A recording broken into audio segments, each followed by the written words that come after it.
Policy वापस लो, वापस लो, वापस लो। 5 लाख नौकरियों की व्यवस्था करो, व्यवस्था करो, व्यवस्था करो। आज प्रश्नकाल के दौरान बहुत महत्वपूर्ण प्रश्न माननीय हमारे वरिष्ठ सदस्य विपिन सिंह परमार जी और सतपाल सत्ती जी की ओर से लगा था। वो हिमाचल प्रदेश में कितनी पोस्टें क्रिएट की, कितनी नौकरियां आपने दी, उन सारे बात की जानकारी लेने के लिए ये प्रश्न किया गया था। और मैं सिर्फ इतना कहना चाह रहा हूं कि जब मुख्यमंत्री जवाब देने के लिए उठे तो जवाब देने की स्थिति में नहीं थी, क्योंकि गारंटियां झूठ दे रखी थी। जो गारंटी उन्हें दी थी 5 साल में 5 लाख नौकरियां, 1 साल में 1 लाख नौकरियां, एक पहली कैबिनेट में 1 लाख नौकरियां निकाल दी जाएंगी, पक्की नौकरियां, पेंशन वाली नौकरियां, ये बात कही थी।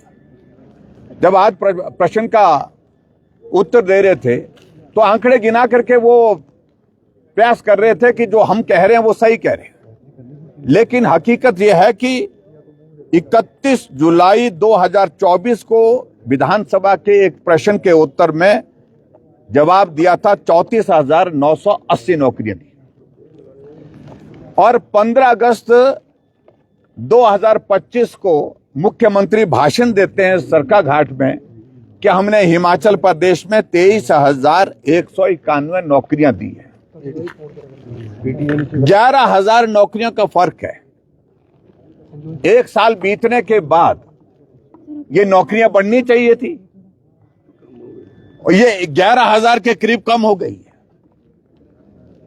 इसका मतलब है कि आप झूठ विधानसभा के अंदर भी बोलते हैं, आप झूठ विधानसभा के बाहर भी बोलते हैं। इस आंकड़े से साबित हुआ है।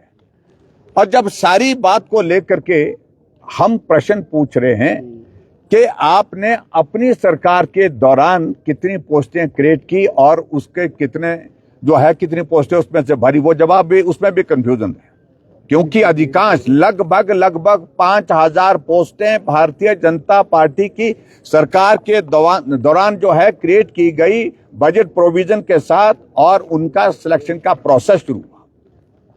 और ऐसी सूरत में अभी तक हिमाचल प्रदेश में सही बात यह है कि 2.5 साल क्या 3.25 साल का कार्यकाल कांग्रेस पार्टी की सरकार का हो रहा है, और 3.25 साल के कार्यकाल में किसी भी बेरोजगार को नौकरियां नहीं मिली। अब नौकरियां उनको भी गिना रहे हैं जो अपने खर्चे पर विदेश गए हैं, दुबई गए हैं, वहां मजदूरी कर रहे हैं, वो भी हिमाचल प्रदेश की सरकार अपने खाते में गिन रही है। आज से पहले कभी नहीं सोचा, कभी नहीं हमने किसी ने नहीं सुना कि विदेश गए हुए हिमाचल के लोग चाहे किसी भी देश में गए हैं, वहां वो किस हालात में हैं, किस तरह की नौकरी करते हैं, उनको जो है प्रदेश सरकार अपने खाते में गिने। धन्य हो ये सारी बात को लेकर के। अभी हाल ही में आपने देखा होगा कि ड्राइंग मास्टर की भर्ती की प्रक्रिया पूरी हुई। जो पोस्टें हमारी गवर्नमेंट के दौरान क्रिएट हुई थी, पोस्टें क्रिएट होने के बाद सिलेक्शन का प्रोसेस शुरू हुआ। 2.5 साल तक नौकरियों का रिजल्ट नहीं निकाला गया। आखिरकार हाई कोर्ट के आदेश पर रिजल्ट निकाला गया और मुख्यमंत्री ने सभी को पीटर हॉफ बुला करके उनको नियुक्ति पत्र वहां पर दिए, श्रेय लेने की कोशिश कर रहे हैं। बहुत दुर्भाग्यपूर्ण परिस्थिति है। और अभी जो हाल ही में जो एक नया फैसला लिया है जॉब ट्रेनिंग का, जॉब ट्रेनिंग होगी, जॉब ट्रेनिंग की पॉलिसी लाई जा रही है और उसके बारे में फैसला लिया गया है। और 2 साल तक कोई कर्मचारी नौकरी पर लगता है, 2 साल के बाद दोबारा उसका टेस्ट होगा, टेस्ट में क्वालिफाई होगा, उसके बाद उसको नौकरी दी जाएगी। अभी शायद उस बात को लेकर के विचार चल रहा है, पुनः विचार कर रहे हैं कि नहीं कर रहे हैं, लेकिन इससे भद्दा मजाक कोई और नहीं हो सकता है। आउटसोर्स पर नर्सों की भर्ती, जिन नर्सों की भर्ती के लिए आउटसोर्स एजेंसी में जो लगाए हुए जो जिनके पास एजेंसीज हैं, उन्होंने भ्रष्टाचार किया है। एक नर्स से कैसे कैसे पैसा लिया गया है, इन सारी बातों को लेकर के हमने कहा जांच होनी चाहिए। तमाम एजेंसीज जो रिक्रूटमेंट की जो की हुई है, इनने जो खास तौर से जो आउटसोर्स पर जो एजेंसीज रजिस्टर की है, वो सारी कांग्रेस के नेताओं के नाम पर हैं। नेताओं के रिश्तेदार के नाम पर है और जो पैसा भर्ती का पहले ले रहे हैं और उसके बाद उनको नौकरी देने की बात कर रहे हैं। तो इसलिए हिमाचल प्रदेश के नौजवानों के साथ बहुत भद्दा मजाक हो रहा है। जिस सरकार ने वादा किया था 5 लाख नौकरियां 5 साल में, 1 लाख नौकरियां पहले साल में, हम तो इतना ही बोल रहे हैं कि 2.5 साल से ज्यादा समय हुआ, बाकी छोड़िए 2.5 लाख नौकरियों का हिसाब दीजिए, जिसका हिसाब देने में मुख्यमंत्री पूर्ण रूप से असफल हुए हैं, पूर्ण रूप से उसकी जानकारी देने की स्थिति में नहीं बन पा रहे। सर, मुख्यमंत्री ने अंदर बोला सदन में कि भाई अगर मैं झूठ बोल रहा हूं तो प्रिविलेज लाई मेरे। देखिए, ऐसे व्यक्ति पर क्या प्रिविलेज लाना जो सुबह से शाम तक 100 बार झूठ बोलते हैं, कितने प्रिविलेज लाएंगे?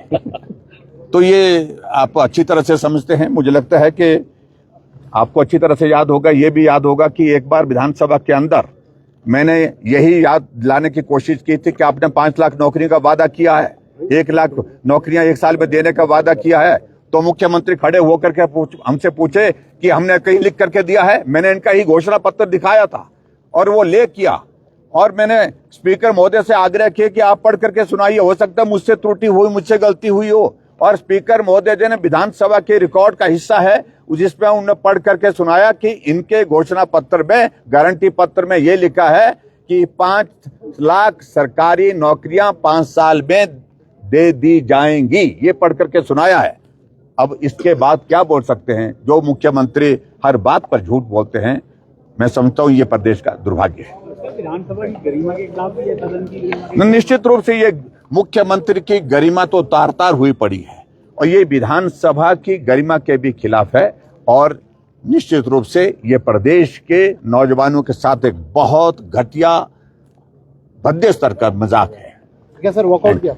हमने वॉकआउट किया है और मैं रिकॉर्ड पे लाना चाहता हूं, क्योंकि जब हमको जो प्रश्न का उत्तर जो मांगा गया था वो उत्तर जो है पूरी तरह से नहीं मिला और मुख्यमंत्री झूठ बोलकर सदन को गुमराह करने की कोशिश कर रहे, तो हमने ऐसी सूरत में वॉकआउट किया है।